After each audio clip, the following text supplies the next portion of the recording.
Le Seigneur nous a accordé la grâce d'avoir parmi nous une femme merveilleuse, du nom de Rosette, femme sentinelle qui veillait et priait afin d'être toujours prête à entendre sonner la trompette. Épouse merveilleuse qui a fait la joie de son bien-aimé par des œuvres tangibles qui l'attestent.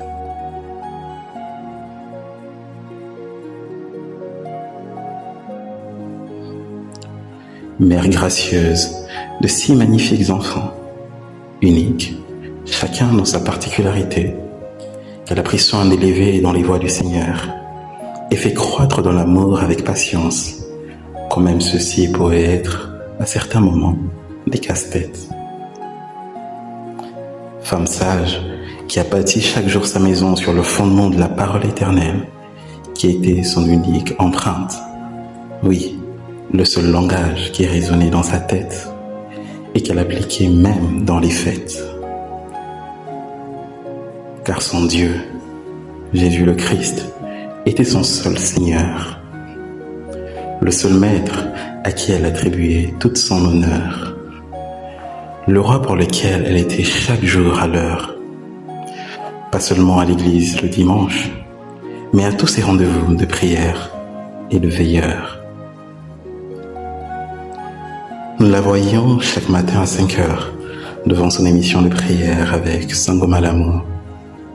Et à midi, visiteur dans son salon devant un film, elle n'hésitait pas à arrêter tout. Même quand aux yeux des hommes cela semblait être fou et qu'elle était incomprise de tous, son Sauveur et Seigneur passait avant tous. Et après une longue journée acharnée à faire tout ce pourquoi son Dieu l'avait fait lever debout, la fatigue ou les imprévus n'étaient pas une raison d'oublier et rater le culte familial pour maintenir le feu de l'amour. Et alors que tout le monde rentrait en chambre pour dormir, la voilà encore dans son salon à 22 heures, la fatigue et le sommeil dans les yeux, pour clôturer ce jour dans la présence de celui qui, du matin au soir, pourvoyait chaque jour. Nous avons vu sa passion pour la maison de l'Éternel, par sa régularité à tous ses rendez-vous sacrés avec un grand zèle. Culte de dimanche, culte de semaine, veillée de prière, premier dimanche du mois, déban à notre Père à la cathédrale du Centenaire. Et le plus grand de tous, le dernier dimanche de l'année, pour nous honorer le Dieu de son appel. Oui, même dans les moments les plus durs, avec un plâtre à la jambe, nous la voyons sortir le matin à 5 heures pour aller assister à la dévotion matinale, un de ses rendez-vous solennels. Et quand même, la maladie qui, de manière cyclique, l'a rongée pendant plusieurs années et a amené certains à croire qu'elle était exclue de vivre en communauté, mais devait être mise à l'écart de la société. Elle revenait chaque fois encore plus forte pour témoigner de son Dieu par sa fidélité et sa bonté. Ceci partout dans les rues, dans les bus, dans les transports, mais toujours en commençant dans son foyer. Comment oublier son hospitalité et sa générosité, des fois exagérée pour plusieurs, mais qui a sauvé des vies, consolé des cœurs et béni des multitudes. Elle n'a jamais eu besoin de demander aux gens de faire. Elle a elle-même montré l'exemple par ses actions tangibles et sa ferme attitude. Comment exclure sa révérence et sa crainte de l'Éternel, qui l'a délivrée du péché et des chaînes de la mort? Chose qui se révélait par sa discipline et sa rigueur, a imposé le respect des lois de l'Éternel dans sa demeure et dans tout son environnement. Aujourd'hui, nous connaissons très bien sa culture et la loi du royaume des cieux auquel elle appartenait. Dieu en premier, Jésus au commencement de tout, et encore Dieu à la fin de tout pour rendre grâce. Certains, jusqu'à son dernier souffle, disaient qu'elle exagérait, mais elle nous a très bien enseigné par sa vie que dans ce monde où les fils du diable ont décidé d'exagérer dans le mal, nous les fils de Dieu devons également décider intentionnellement d'exagérer dans le bien. La Bible nous dit dans Psaume 103, du verset 15 au verset 16, « L'homme, ses jours sont comme l'herbe, il fleurit comme la fleur des champs. Lorsqu'un vent passe sur elle, elle n'y pleut, et le lieu qu'elle occupait ne la reconnaît plus. » Nous sommes graciés d'avoir eu la possibilité de connaître cette puissante servante de Dieu qui a servi son Créateur dans l'humilité, qui a honoré son Créateur par sa vie avec dignité, qui s'est gardé pur afin de rencontrer son Seigneur et avoir droit d'entrer dans l'éternelle félicité.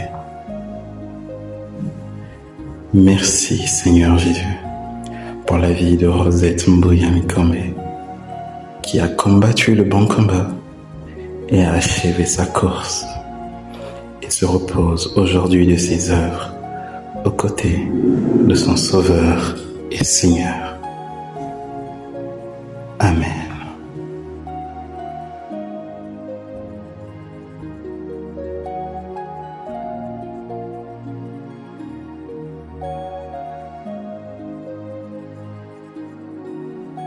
Merci maman, je t'aime énormément maman. Merci maman, je t'aime beaucoup. Merci maman, je t'aime maman. Merci maman, je t'aime maman. Merci maman, je t'aime très fort. Des gros bisous à toi. Merci maman, je t'aime maman. Merci encore pour tout ce que tu as fait pour nous.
Jésus a tout pourvu. Paka paka. Papa paka mais paka paka.